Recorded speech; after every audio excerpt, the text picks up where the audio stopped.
Da li je normalno da nas NATO savez bombarduje, ubije našu djecu, ubije naše vojnike, razori nam bolnice, razori nam škole, razori nam ulice, a da mi onda uđemo u taj isti NATO savez i mjesečno im dajemo desetine miliona eura dok su nam djeca gladna, dok su nam škole bez grijanja, dok su nam putevi takvi kakvi jesu?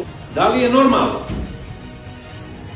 da hrvatski vojnici 90. godina kidnapuju i zatvore golobrade mladiće iz vojske Jugoslavije, da ih masakriraju svakog dana, da im vade oči, da im kidaju uši, da ih prebijaju i na kraju da ih ubiju, a da im naša država isplaćuje 18 miliona eura?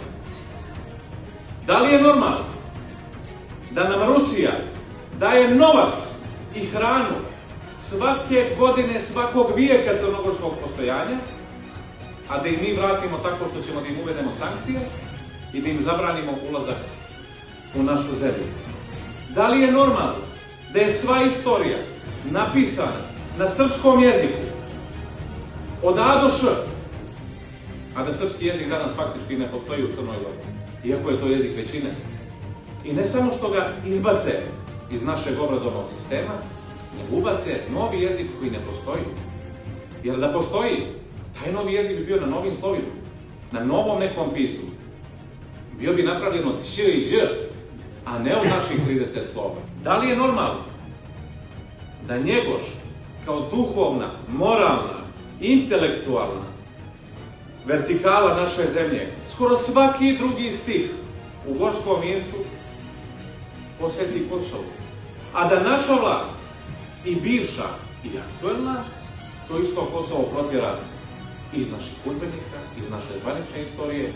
Nisu nam krivi Turci, nisu nam krivi ni Amerikanci, ni Englezi, ni Hrvati, ni Bošnjaci. Krivi smo mi. Sami sebi smo najveći dušmani. I sami sebi smo zabili svaki nož u leđa kroz našu istoriju. Zašto? Zato što su to dozvolili naši ljudi koji su nas vodili u tom trenutku. Baš zbog toga postoji slobodna Crna Gora.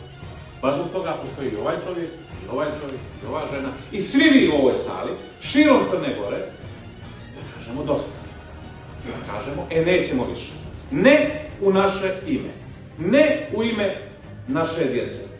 I ja ću biti prvi među jednakima. Kao što sam bio gdje god je trebalo da se bude proteklih mjeseci, pa i godina.